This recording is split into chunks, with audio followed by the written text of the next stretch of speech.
Shalom anak-anak kelas 4. Jumpa lagi bersama dengan Memita dalam video pembelajaran. Semoga kalian masih tetap semangat ya belajar di rumah.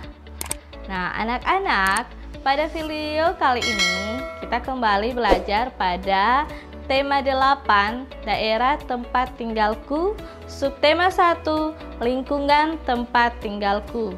Muatan pelajaran bahasa Indonesia. Nah, pada materi kali ini kita akan mempelajari tentang teks fiksi.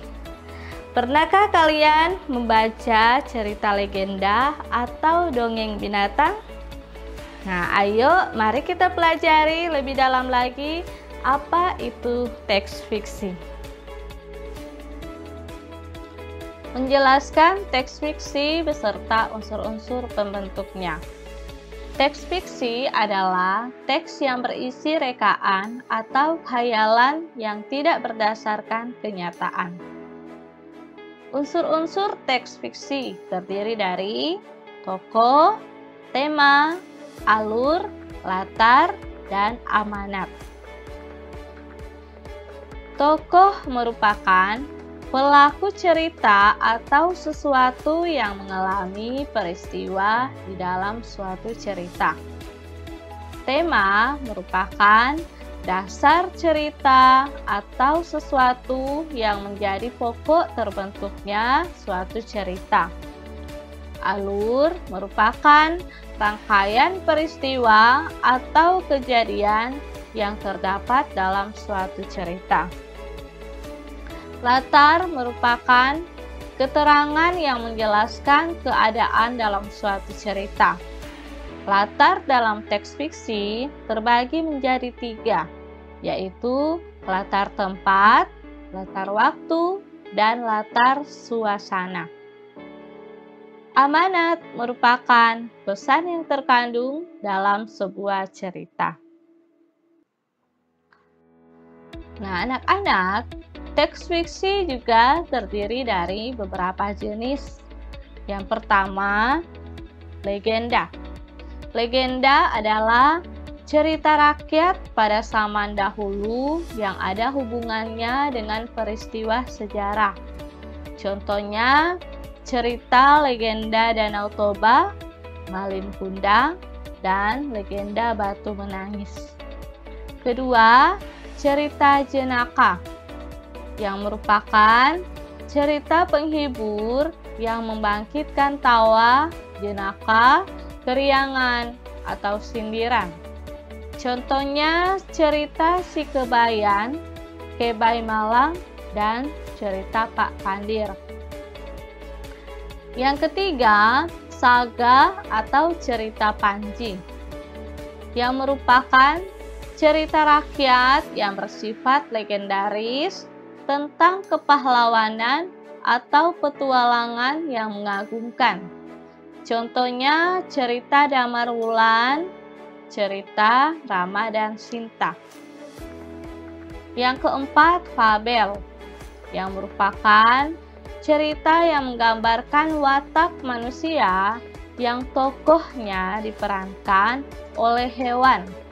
Contohnya cerita Kancil dan Buaya, juga kelinci dan kura-kura.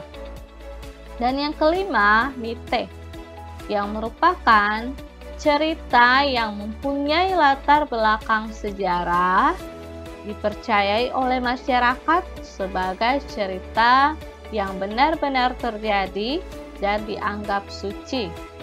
Contohnya cerita Mahabharata, Joko Tarub, dan cerita Krishna.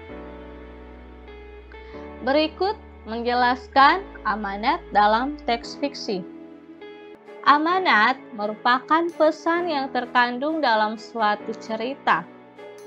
Amanat ini dapat dipahami setelah kita membaca keseluruhan teks. Dalam teks fiksi terdapat tokoh-tokoh yang berperan di dalamnya. Ada tokoh yang berwatak positif, ada juga tokoh yang berwatak negatif. Contoh watak positif diantaranya penyayang, rendah hati, suka menolong, dan jujur. Sementara itu, contoh watak negatif yaitu sombong, kikir, dan pembohong. Ayo anak-anak, perhatikan cuplikan teks fiksi berikut ini. Ketika ayam-ayam sedang mencari makan di padang rumput, Rubah mengendap-endap di balik semak-semak mendekati kandang ayam. Dalam sekejap, Rubah mencuri telur-telur ayam yang ada di kandang tersebut. Rubah segera berlari menjauh ke tengah hutan. Ketika ayam-ayam selesai makan dan kembali ke kandang, alangkah terkejutnya mereka mendapati seluruh telurnya hilang. Mereka menangis sambil berkeliling di sekitar kandang, berharap menemukan telur-telurnya. Nah, anak-anak, pelaku cerita atau tokoh yang berperan pada teks fiksi tersebut yaitu Rubah dan ayam. Dalam kutipan tersebut, Rubah diceritakan berwatak negatif atau tidak baik. Setelah mengetahui watak tokoh tersebut, kalian dapat mengambil amanat yang terkandung pada teks fiksi, yaitu janganlah kamu mengambil barang milik orang lain tanpa izin, seperti Rubah. Berikut menjelaskan tokoh utama dalam teks fiksi. Nah, anak-anak, ayo ingatlah kembali tentang tokoh dalam teks fiksi. Tokoh merupakan salah satu hal penting dalam sebuah teks fiksi. Dalam sebuah teks fiksi bisa terdapat satu tokoh, bisa juga terdapat beberapa tokoh.